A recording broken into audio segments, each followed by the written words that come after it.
दोस्तों, पिछले वीडियोस आपने देखी होगी। उनमें हम रसनिष्पत्ति विषयक विविध मतवादों पर हमने चर्चा की थी और इस वीडियो में साधारणीकरण पर हम गौर करेंगे। रसनिष्पत्ति के संदर्भ में साधारणीकरण का सिद्धांत भारतीय काव्यशास्त्र की एक अप्रतिम उपलब्धि है। इसकी प्रासंगिकता वर्तमान समय में भी अक्षुण्ण है।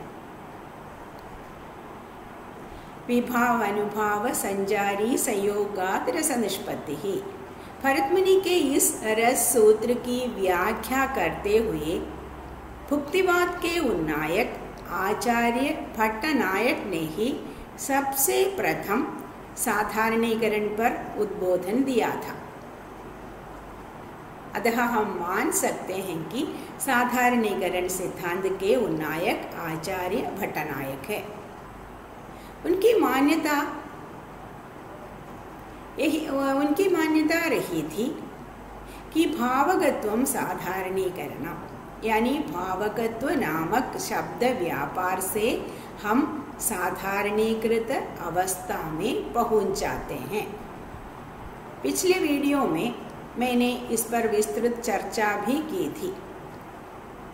आगे अभिनवगुप्त आदि विद्वानों का प्रबल समर्थन भी साधारणीकरण के सिद्धांत को प्राप्त हुआ था। आज भारतीय काव्यशास्त्रीय विद्वान ही नहीं अपितु अन्य देशों के साहित्यों के मर्मज्ञों ने भी इसको स्वीकार किया है।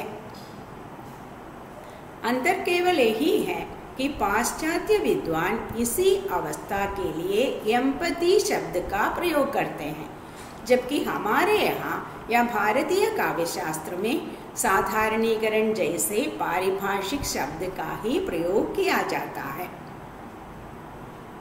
एम्पैथी के विषय में ए मेंडल नामक विद्वान के ये वाक्य द्रष्टव्य है। Empathy connotes to the state of a reader or a spectator who has lost for a while his personal self-consciousness and is identifying himself with some character in the story or the screen. ऐसे ही bill Bullard नामक विद्वान ने कहा है, The highest form of knowledge is empathy, for it requires us to suspend our egos and live in another's world. It requires profound purpose larger than the self kind of understanding. जैसा कि ऊपर सूचित किया गया है, इस देश के साहित्य के पारखियों ने यद्यपि साधारणीकरण के मूल सिद्धांत को मान लिया है, फिर भी उसके स्वरूप विवेचन में वे एक मत नहीं कहे जा सकते।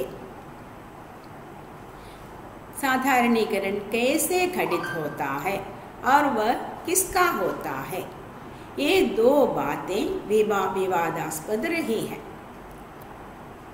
यानी साधारणीकरण कैसे घटित होता है, वह किसका होता है, किसके अंदर होता है, ये दो बातें विवादास्पद रही हैं। इस पर आलोचक भिन्न मतस्थ दिखते हैं। जैसा कि ऊपर भट्टनायक ने भावगत्व को ही साधारणीकरण कहा है, हमने कहा है भावगत्वम साधारणीकरणम, ऐसा भट्टनायक ने कहा है। उनके मत से शब्द के भावगत्व नामक व्यापार से साधारणीकरण घटित होता है। यानी कैसे घटित होता है?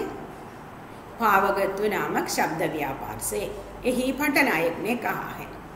और आचार्य अभिनवगुप्त भावगत्व को निराधार मानते हैं और वे यही मानते हैं कि यह कार्य व्यंजना से सिद्ध होता है।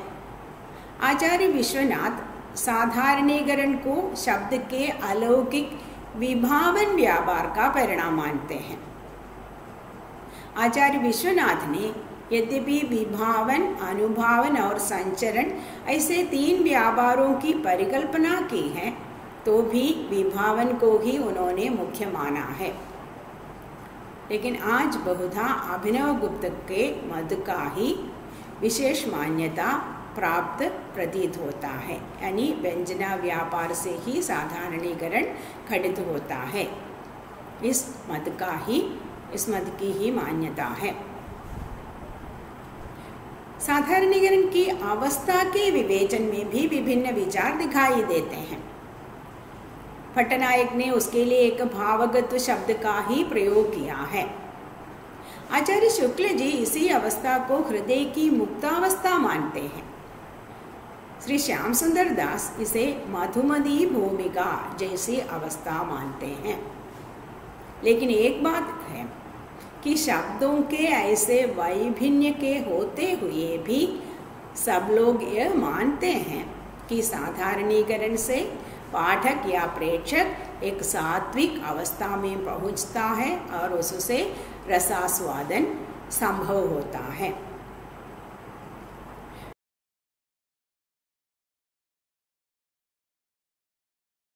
दूसरा सवाल अर्थात साधारणीकरण किसका होता है, कैसे घटित होता है, उस पर हमने विचार किया है। और दूसरा सवाल है कि साधारणीकरण किसका होता है, किसके मन में होता है, यह विशेष महत्व का है। पट्टनायक के मत में कवि प्रतिभा से प्रभावित पाठक भावगत के द्वारा विभावादिकों में तन्मय होकर ममत्व परत्व भाव से मुक्त सात्विक अवस्था में पहुंचता है। पाठक के चित्त की ऐसी एकाग्र भाव समाधि में अथवा आत्मविस्मृति में सारे विभाव और स्थायी भाव सामान्य धरातल पर प्रतीत होने लगते हैं। पात्रगत सारी विशिष्टता विलीन होती है तथा वे पात्र साधारण होकर पाठक की समानुभूति के अनुकूल बन जाते हैं, यानी पात्र की अनुभूति पाठक की अनुभूति बन जाती है। दूसरे शब्दों में किसी व्यक्ति विशेष में उद्भूत प्रेम आदि व्यक्ति विशेष के न रहकर सामान्य रूप धारण करता है। जैसे सीता राम सामान्य दंपति के रूप में ज्ञात होते हैं, उनका प्रेम व्यक्तिगत संबंध को त्याग कर सर्वसाधारण का हो जाता है। ये तो ऐतिहासिक पात्र पर है। तो यदि इसी प्रकार वैसे ही हम यदि फिल्मों की बात करें तो आपने कुछ होता है नामक फिल्म आपने देखी होगी। तो उसमें शाहरुख और काजोल की जो भी भाव हो, जो भी प्रेम भावना हो या विरह भावना हो, ये सब हमारा हो जाता है। हम उस समय हम दृष्टा हैं, हम भूल जाते हैं कि हम एक अलग व्यक्ति हैं, है ना। इस प्रकार विभाव यानी नायक नायिका उद्दीप्त करने वाली बातें आदि विभाव के अंतर्गत आ जाती हैं। इस प्रकार विभाव आदि का सामान्य रूप में प्रतीत होना ही थोड़े में पट्टनायक के द्वारा उपपादित साधारणीकरण है। अभिनवगुप्त ने भी इसका समर्थन किया है। आचार्य विश्वनाथ और आचार्य शुक्ल जी इस विषय में किंचित भिन्न विचार प्रकट करते हैं। उनके मतानुसार आलंबन का साधारणीकरण होता है, साथ ही साथ पाठक का आश्रय के साथ तादात्म्य होता है। डॉक्टर श्याम सुंदर दास के विचार और भी कुछ भिन्न हैं। साहित्य आलोचन नामक ग्रंथ में डॉक्टर श्याम सुंदर दास लिखते हैं, साधारणीकरण कवि अथवा भाव की चित्तवृत्ति से संबंध रखता है। चित्त के एकतान और साधारणीकृत होने पर उसे सब कुछ साधारण प्रतीत होने लगते हैं। डॉक्टर नागेंद्र अन्य एक विचार प्रस्तुत करते हैं। रीतिकाव्य की भूमिका शीर्षक अपने ग्रंथ में उनका कहना है कि जिसे हम आलंबन कहते हैं वह वास्तव में कवि की अपनी अनुभूति का संवेद्य रूप है। आलंबन के प्रति आश्रय के मन में भाव होता है। यदि कवि आश्रय है तो कवि की अनुभूति आलंबन है, यही नगेंद्र ने कहा है। और उसके साधारणीकरण का अर्थ है कवि की अनुभूति का साधारणीकरण, यही नगेंद्र ने कहा है। इस प्रकार साधारणीकरण किसका होता है, इस विषय में 4 दृष्टिकोण प्रकाश में आए हैं। एक हमने चर्चा की है, एक विभावों का साधारणीकरण, तो भट्टनायक और अभिनवगुप्त द्वारा उनका अभिनवगुप्त दोनों के मध्य है विभावों का साधारणीकरण, और आलंबन का साधारणीकरण, और आश्रय के साथ पाठक का तादात्म्य। किन का मध्य है दर्पणागार विश्वनाथ और रामचंद्र शुक्ल जी का। और भावुकों या पाठकों की चित्तवृत्ति का साधारणीकरण केशव प्रसाद मिश्र और श्याम सुंदर दास ने कहा है, या उनका मत है कि भावुकों का या पाठकों की चित्तवृत्ति का साधारणीकरण।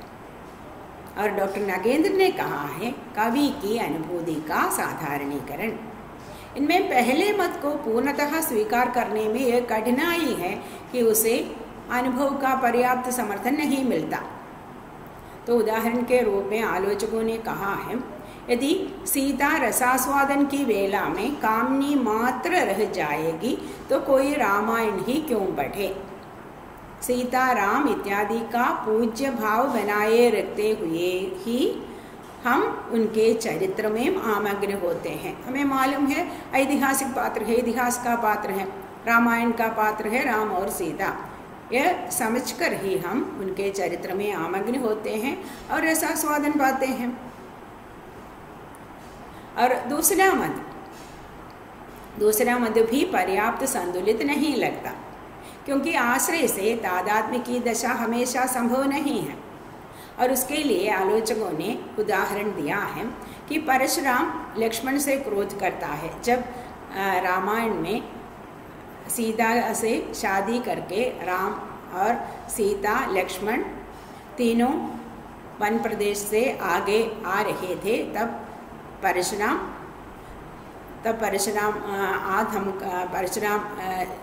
उनके सामने आ जाता है और परशुराम लक्ष्मण से क्रोध करता है। तो उस क्रोध के आश्रय परशुराम है, क्योंकि परशुराम के अंदर भाव है और उनसे हमारा तादात्म्य नहीं होता, क्योंकि हम राम लक्ष्मण के साथ हैं। हमारा मन, हमारी सहानुभूति और तज्जन्य तादात्म्यता लक्ष्मण से ही होती है। ऐसी कठिनाई से बचने के लिए रामचंद्र शुक्ल ने कहा है, और इस मत के आचार्यों ने कहा है कि इस प्रकार की अवस्थाओं में पाठक के शील तृष्णा के रूप में रहने तथा ऐसे रसास्वादन को मध्यम श्रेणी की रसानुभूति मानने की उद्भावना आचार्य शुक्ल जी ने की है। किंतु ऐसे कैसे हो सकता है, क्योंकि अखंड कही जाने वाली उसे खंड खंड नहीं कर सकता। हम ये रसानुभूति को इसी प्रकार खंड खंड नहीं कर सकते। हम ऐसे अखंड कही जाने वाली रसानुभूति में इस तरह उत्तम मध्यम की कोटियां मानना समीचीन नहीं है। और कवि की अनुभूति से साधारणीकरण तीसरा मत है। ये कवि की अनुभूति से साधारणीकरण की बात में और कुछ बाधा है। पात्र को कवि की अनुभूति मात्र मान लेने से विषय या पात्र का अस्तित्व पूर्ण रूप से छोड़ देना पड़ता है, जो अनुचित है। क्योंकि जो भी पात्र हैं, ये सारे पात्र, यदि रामायण का पात्र है, सब कुछ केवल कवि की अनुभूति है, ऐसा मानना अनुचित है। यद्यपि एक मात्रा तक यह ठीक ही है ये पात्र कवि की अनुभूति के भाजन हैं तथा राम दुष्यंत आदि ऐतिहासिक पात्र के रूप विभिन्न कवियों की कल्पना पर आश्रित हैं तथा भी लोक संस्कार में या लोक मत में उन पात्रों के विषय में एक सामान्य धारणा बनी रहती है। यही पात्रों का विषयगत अस्तित्व है। जैसा कि सिद्धांत और अध्ययन नामक अपने ग्रंथ में श्री गुलाब रॉय ने संकेत किया है कि इन रूपों में थोड़ा परिवर्तन भले ही कवि कर डाले, यानी ऐतिहासिक पात्रों में थोड़ा परिवर्तन कवि भले ही कर डाले, फिर भी आमूल परिवर्तन नहीं कर सकता। दूसरे शब्दों में कवि की अनुभूति पर आश्रित होते हुए भी पात्रों के विषयगत अस्तित्व का पूरा निराकरण संभव नहीं है। अतः रसानुभूति में केवल मात्र कवि की अनुभूति का साधारणीकरण कह देना पर्याप्त नहीं है। और उपर्युक्त अन्य एक दृष्टिकोण यानी चौथे मद के रूप में हमने कहा साधारणीकरण पाठक के चित्त का ही होता है। ये कथन महत्वपूर्ण है क्योंकि पाठक का व्यक्तित्व भी ये चौथे मद के रूप में नहीं, ये तीसरा मद रहा था, क्योंकि पाठक का व्यक्तित्व भी विशिष्ट है। रसानुभूति के लिए उसका साधारणीकरण आवश्यक है, किंतु साथ ही साथ पात्रों का साधारणीकरण भी आवश्यक है। तभी दोनों पात्र और पाठक यानी विषय और विषयी समान धरातल पर रह जाते हैं। निष्कर्ष रूप से हमें यही लगता है कि उपर्युक्त चारों दृष्टिकोण आंशिक रूप से सत्य का प्रकाशन करते हैं। चारों मतों को यदि सम्मिलित किया जाए तो कदाचित पूर्ण सत्य प्रकाशित भी हो सकता है, क्योंकि साधारणीकरण की वेला में कवि की अनुभूति, पात्र का विषयगत अस्तित्व अथवा संपूर्ण विभाव आश्रय एवं आलंबनादि और पाठक का चित्त सबके सब अपने वैशिष्ट्य को छोड़ देते हैं। ऐसी हालत में सामान्य भाव जो कवि, पात्र एवं पाठक में एक रूप है, वह भाव आस्वादनीय बन जाते हैं। भावों से साधारणीकृत पाठक का तादात्म्य होता है तो पाठक साधारणीकृत हो जाता है। उनका मन साधारण, जो पात्र का मन है, जो कवि का मन है, उसी प्रकार का हो जाता है। ऐसे इस कारण भावों से साधारणीकृत पाठक का तादात्म्य होता है, जिससे अपने दूसरे का भेदभाव मिट जाता है। इस अवस्था में दुष्यंत जैसे ऐतिहासिक पात्र का प्रेम भी हमें आस्वादनीय बनता है। तब कहना ऐसा चाहिए कि आस्वादन का पहला सोपान साधारणीकरण का है और दूसरा सोपान तादात्म्य का है। यह तादात्म्य कभी आश्रय से होता है और कभी आलंबन से होता है, जो पाठक के जन्मजात संस्कारों के आधार पर खड़ित होता है। साधारणीकरण के फलस्वरूप पाठक या दर्शक का स्वत्व विगलित होता है और वह अपने संकुचित अहं के घेरे के बाहर निकलता है। लोक सामान्य भाव भूमि पर उपस्थित होता है। ऐसी दशा में काव्य वर्णित विषय अन्य प्रतीत नहीं होता, वह हमारा ही लगता है, परंतु की दृष्टि उस पर से हट जाती है। यह ऐसी अवस्था है जब पाठक का हृदय काव्य विषय, उसमें विभावादि विषय, काव्य विषय, कवि की अनुभूति और लोक हृदय, इन सबके साथ एकात्म या एक रस होकर प्रतिस्पंदित होता है। थोड़े में पात्रगत भाव के माध्यम से कवि मानस और उसके द्वारा विश्व हृदय से एकता प्राप्त करता है। सहृदय और सहृदय हृदय के इस अनंत सीमा विस्तार को अथवा मानव मन के पूर्ण विकास की इस प्रक्रिया को साधारणीकरण एवं तज्जन्य अवस्था को हम तादात्म्य कहते हैं। मानव मन का पूर्ण विस्तार होता है, माने अन्य लोगों के लिए हमारा हृदय प्रतिस्पंदित होता है, अन्य लोगों के भावों के लिए। अब इसका भी स्पष्टीकरण करना चाहिए कि ऐसे साधारणीकरण और तादात्म्य से आनंद की ही उपलब्धि हमेशा कैसे होती है, क्योंकि शोकात्मक दृष्टि भी हमेशा हम देखते रहते हैं और उससे हमें आनंद तो मिलता ही है। बात यह है कि अपने पराये के भेदभाव के तिरोधान से पाठक के हृदय में मात्र सत्वगुण का प्रकाश रहता है। रजोगुण दुख का कारक है और तमोगुण जड़ता का जनक है, किंतु सत्वगुण आनंद का साधक है। जब साधारणीकरण से व्यक्ति चेतना विश्व चेतना से एकाकार हो जाती है, तब सारे भेदभाव विलीन हो जाते हैं। भेदभाव के तिरोधान के साथ साथ रजस्तम का भी विलय हो जाता है, अतः सत्वगुण मात्र शेष रहता है। सत्वगुण के इस अमिश्रित प्रकाश से, सत्वगुण में अन्य कोई गुणों का मिश्रण नहीं होता है, नहीं होगा, तभी सत्वगुण है। सत्वगुण के इस अमिश्रित प्रकाश से आनंद की उपलब्धि होती है, चाहे काव्य विषय दुखांत हो या सुखांत हो, उसका रसानुभव आनंद का साधक ही रहता है। स्मरण रखना चाहिए कि रसानुभूति का यह आनंद केवल मात्र चमत्कार अथवा हल्के मनोरंजन से भिन्न है। मन की स्वस्थता को देने वाले, व्यक्तित्व को उदात्त करने वाले के अर्थ में ही इस आनंद का प्रयोग है। इस आनंद से मानव की हित साधना होती है।